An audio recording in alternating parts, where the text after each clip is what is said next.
In this week's episode, we defend our stance on what's the best way to build a foundation for growth in your marriage. My stance was defining being humble and what that means.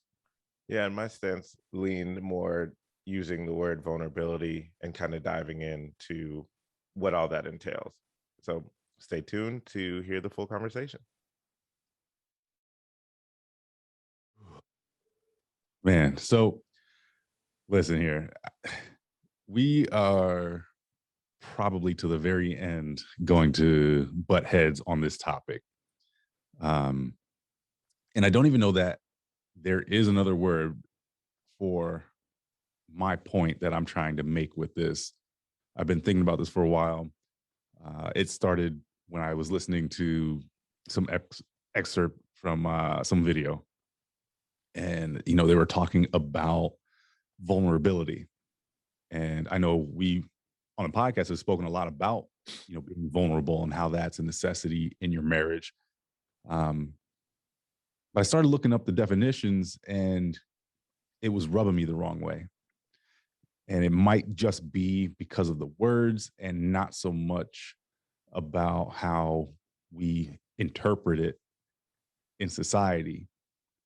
But we just have to have a conversation about it, because I feel like maybe being humble is the better word to describe what I'm trying to get across.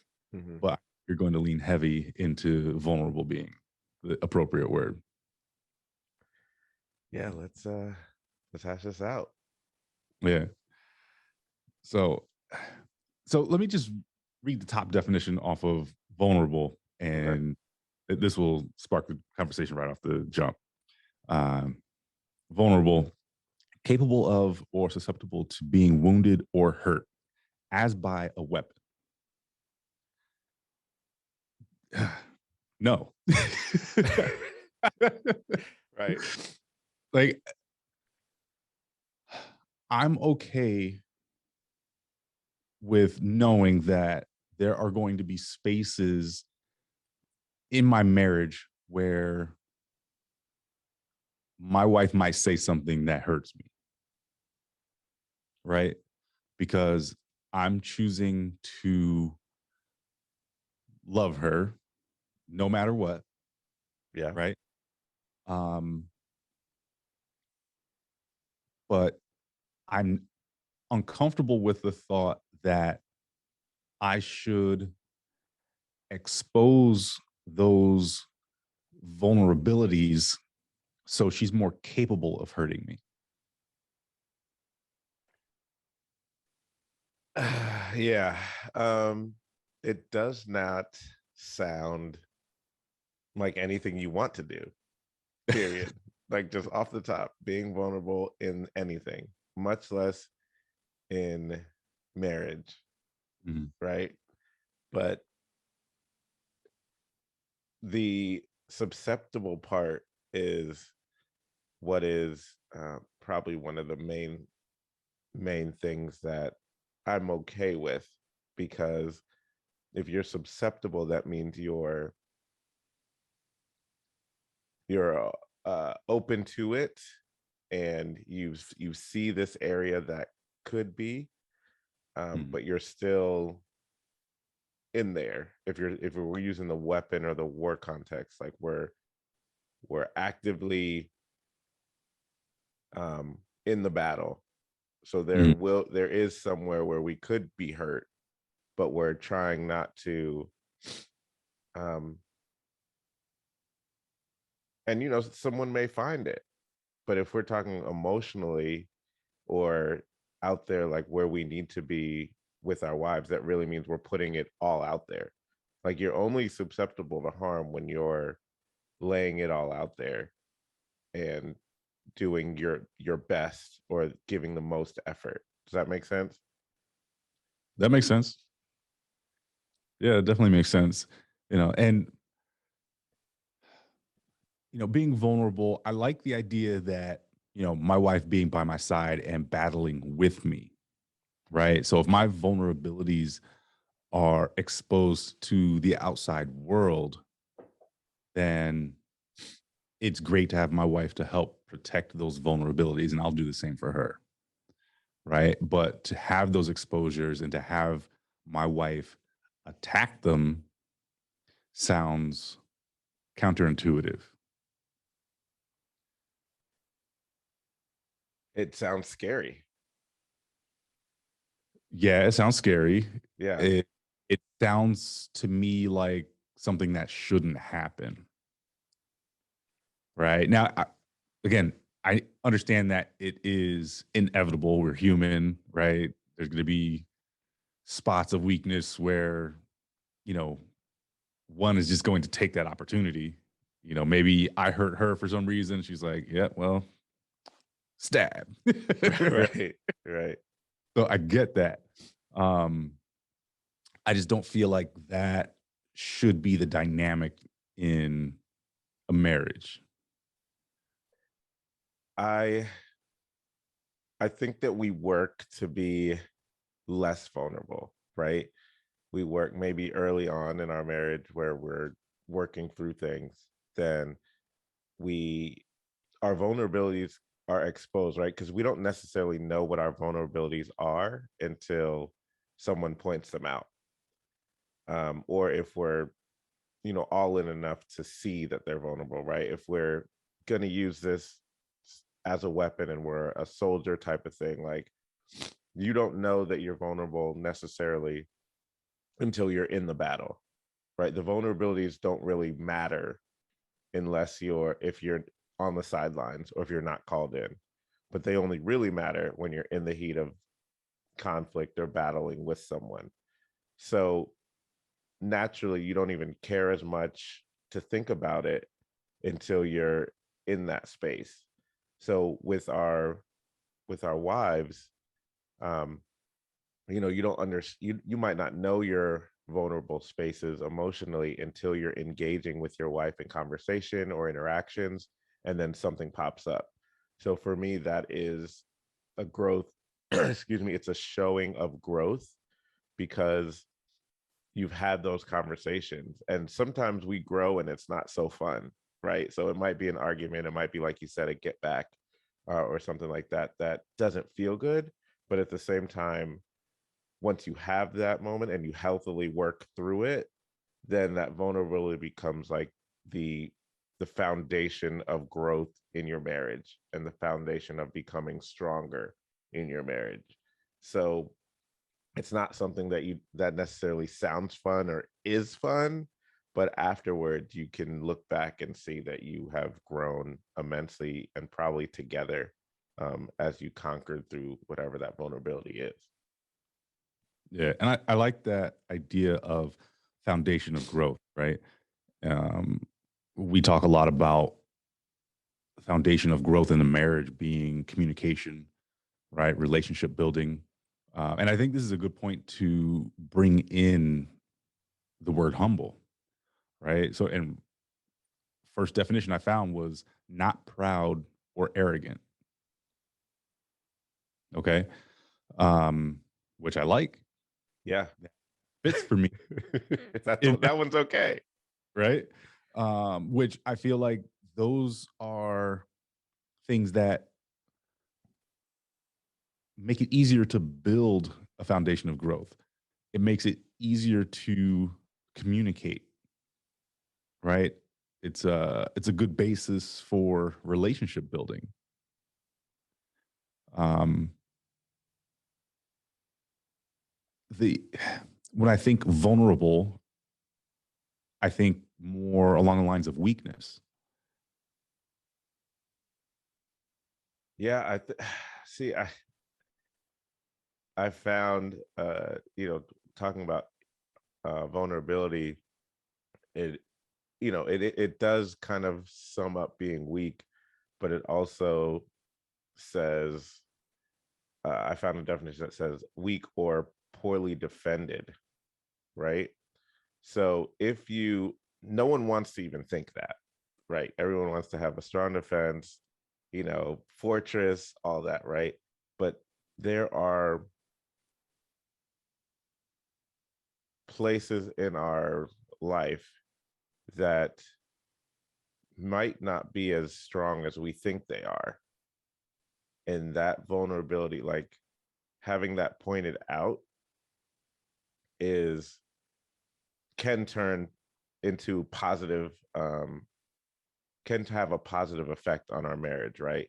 Because once, if you see an area that's poorly defended, right, you need to strengthen that area, Mhm. right?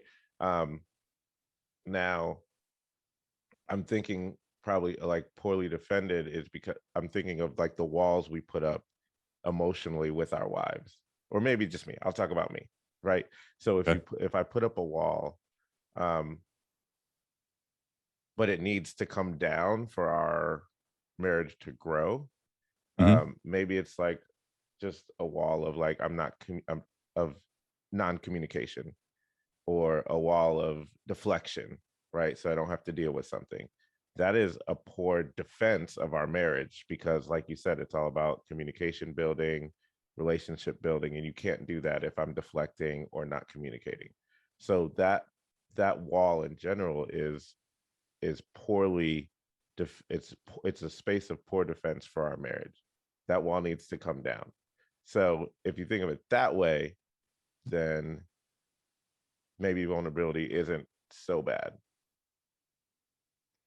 I see what you're saying, but I feel like I still disagree with the scenario you put forth because the way you're defining poorly defended, um, I guess is what I'm disagreeing with. Like, if I'm seeing poorly defended, it means it's not defended well, not so much not defended incorrectly, right? And I think that's more to your point is I shouldn't have that wall up for the lack of communication.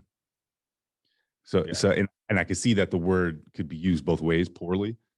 Um, but I think more to the definition of vulnerable poorly is it's more or less just not defended, not that there's a wall there that shouldn't be.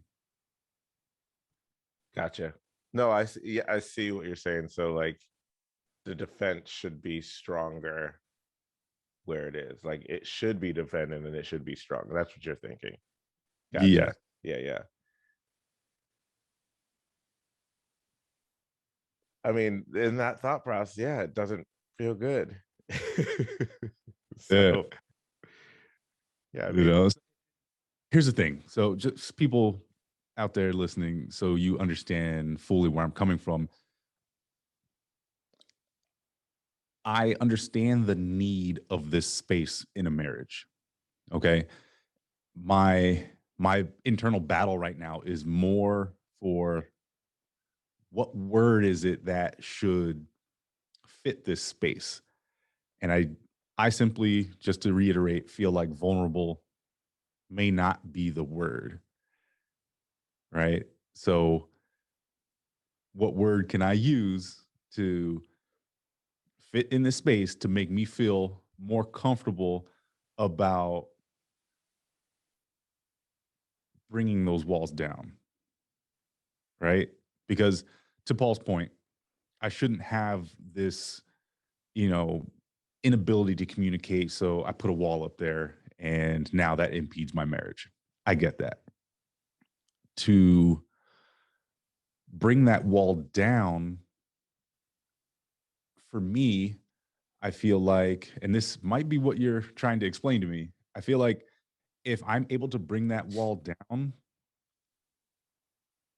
I shouldn't have to feel vulnerable. I should feel confident that I now have the tools to bring that wall down. Right. So if there is something previously that my wife would say to me, and for some reason, I don't know how to handle it. I put the wall up. I no longer communicate. Now that I bring the wall down, I'm not vulnerable. I just know how to handle the situation. And, that's obviously where we want to get to, yeah. but I don't feel like vulnerable is a space, like, or at least remaining vulnerable is the space. I know I have to be vulnerable in order for that progress to happen, but do we have to remain vulnerable once that problem is tackled?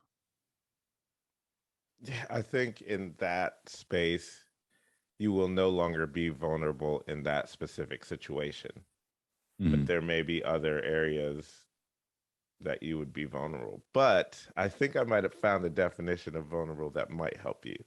Okay. It says open to disclosing one's inner thoughts and feelings, acting in spite of one's instinct to self-preservation. Okay. And that lands right with the point I was making with the wall. So I think I like that.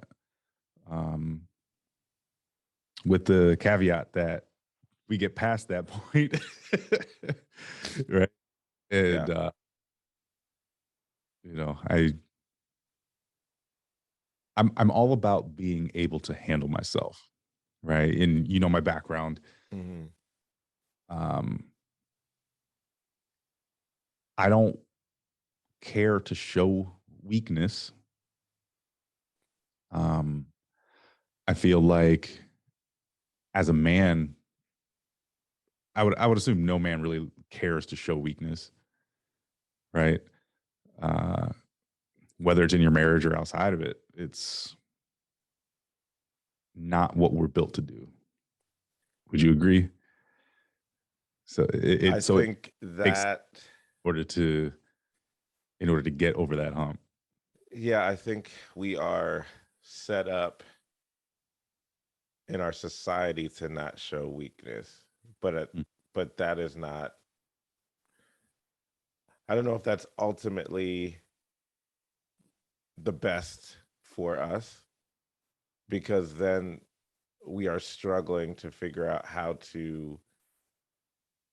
I mean, we're having this conversation almost like not that you're saying this, but like, oh my gosh, like I might have a weak point. Like, what do I do?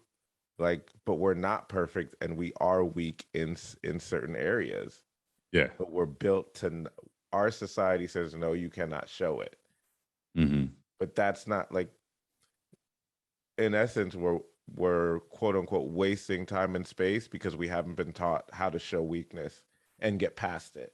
Because we think if we're weak once, we'll forever be weak and we'll be floundering weakness and never be able to conquer because like our our society's man is built on conquering things. And whether that's good or bad, that's a different conversation, but that is what it is. So like we struggle on being weak in anything because therefore we now think we're weak in everything, which is not the case. Yeah. Like we don't like that's the one thing we don't really compartmentalize. Like we just like we're terrible, that type of thing. Um, but as humans, we will be weak in certain areas until we put in the work to not be weak in them anymore. But we struggle with seeing it, knowing it, and attacking it. We don't really, actually, I don't think we struggle with attacking it as much. But like sitting in that space for a little while is not where we feel good about it. Hmm. So um, I don't think it's necessarily the best thing for our society for that because when you feel weak, you feel fear. And then when we do some crazy things when we're scared. But if we ultimately knew how to handle like we might be weak somewhere, we could sit in it and then take your outlook. Let's grow on this. How do we get better? How do we move past it? How do we become better for everyone in our community, not just ourselves, our spouses, our families, and everyone we know? So I think you're right. As a man, Western American, we we're not built to handle weakness well. But if you think about it, it's a perfect place for growth. And if you Hmm. think about it, we start off being weak in a lot of areas in our lives, and then how we become successful is because we're growing in those areas. Yeah. So I don't know, that's my soapbox. I'm off it now. And I would say you've defended vulnerability well. Um, I think there may remain some spaces where we might disagree. But I think largely we're in the same space, dependent on which definition you use. There is some necessity in being vulnerable with your wife. There's one I found here where it initially says willing to show emotion, right? We've spoken a lot about that on the podcast. It was something I struggled with for a very long time, ever since I was a young kid. And I think that came from me either feeling weak or feeling like I was showing weakness by showing emotion. Right. I'll tell you, having children knocked a little bit of that out of me. Right. Especially 2 daughters now. And I feel like I still struggle with this with my son, though. Right. A little bit of how I was raised comes out, and it takes some effort on my part. And, thank God he has his mother, but some effort on my part to let him express himself in that manner. Right. Yeah, no, that's definitely, that will definitely play huge dividends. I will tell you that now, with having Isaiah be able to and just watch him kind of progress through that. But because he'll figure out kind of what it means to be a man for himself, but not shutting off the vulnerable or the emotional part is huge, because that way, Maxwell will be able to communicate in those moments and not shut down. And we've struggled with shutting down whenever anything besides anger comes out. So that is a positive trait, for society, right? For all the interactions he has, whether it's his job, whether it's his relationships with you all, his sisters, and then potentially his future wife and his girlfriend. So keep fighting through that, because once he's 16, 17 into his 20s, like, you'll be like, wow. Like, and it's different to see Isaiah based on me, who's not that much younger than him, and then based on our parents as well. So, like, working through those generations, it's like, man, like, we're working to a better space to be men, right? To be able to talk through all those emotional spaces. But I think like you said, the based on the definition of what you're saying, I think if we gravitate more to showing emotions and working through emotions, being able to talk about your inner thoughts and feelings, like that definition that I had, and even acting in spite of your own self-preservation, right? That is being vulnerable, because normally we want to close in, protect ourselves. How do we be better? But in a marriage, like, you have to be open and be like, what's best for us and what's best for those that are close to us. So that, in fact, is an act of vulnerability that is different than the soldier kind of reference. So that is definitely one I think we should lean into as husbands. Those definitions of vulnerability, being emotionally available and being able to see past your self-preservation.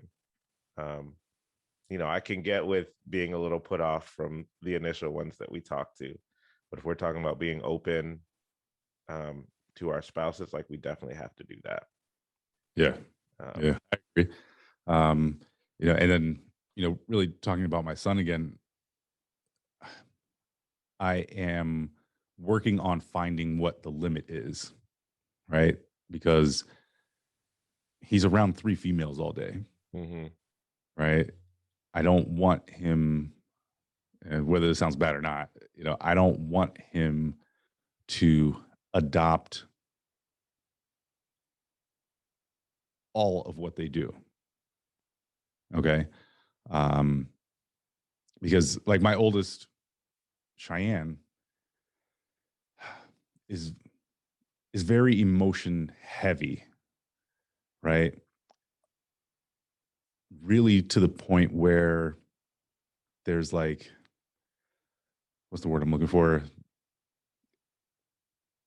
Well, there's sometimes no, oh, man, what is the word I'm looking for here? There's no sometimes like no reality to like where her emotions are and what the situation Yeah, is. it's just all emotion. Like she leans heavy onto what's feeling and not necessarily to the facts or what's actually happening. Yeah, Exactly. Bella is like that 100%. Yeah. Um and I mean I don't want my daughter to be like that either, Yeah. but you know, for some reason I think I'm leaning heavier into my son, you know, against presenting that way. Yeah, I think it's hard because you can see Cheyenne like that is her personality, but with Maxwell, it's harder because is it is this you or is this what you're seeing? So you're now adopting And how that's to what do I've that. So more that I think it's what he's seeing, because he's with my wife and Kendall and Cheyenne all day. so I think Kendall leans more so far towards how the I be balance, the balance of life. She's the like, balance. I see y'all too, and y'all are Yeah, crazy. yeah. But I do see that reflected in him. He sees how Cheyenne behaves about a certain topic or situation, and then he'll just mimic it. I'm like, Right. nah, cut that out. Yeah. Like he fell the other day, skinned his knee, and he's limping around the house because he has a boo boo. Yeah. I'm like, Yeah. Maxwell, there's no need for you to be limping. You didn't break your leg. You skinned your knee. Yeah. Right. And he's now again, guys, he's 3. Okay. So like I get it, but I also want him to understand like you don't need to show everyone that you're hurt by limping. Like, right, we know what happened. We put a band-aid on it. The band-aid's still there. Like, we get it. You don't need to limp around the house. And to prove this to him, I distracted him from his thought process of being injured. And I told him, I bet you can't catch me. Right. And he Yeah. immediately started running. Right. You know what I mean? And I stop him and say, see, why were you limping earlier? And then he goes back to, because I have a boo boo. Yeah. Yeah. Might be a little off topic, but just wanted to share with y'all what I'm dealing with right now. So if y'all got some tips, hit us up on Instagram. Yeah, seriously. That parenting aspect is definitely that from the first to the second child is definitely a thing. Yeah. So, but I appreciate that you're vulnerable enough to share that with us. Oh, you got me. Yeah, I'm done now. No. Wall's going up. Right. Hey, I appreciate the conversation because this has been on my mind for a while. Ever since I heard that little video that I brought up to you, and I still feel like in some spaces, within this conversation, being humble is appropriate. What I didn't like about the definitions of being humble was having a feeling of insignificance.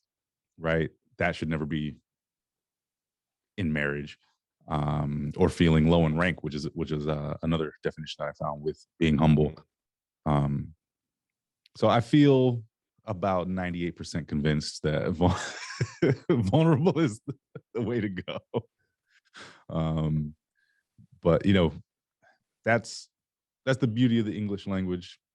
Yeah. We can use different words with multiple definitions, and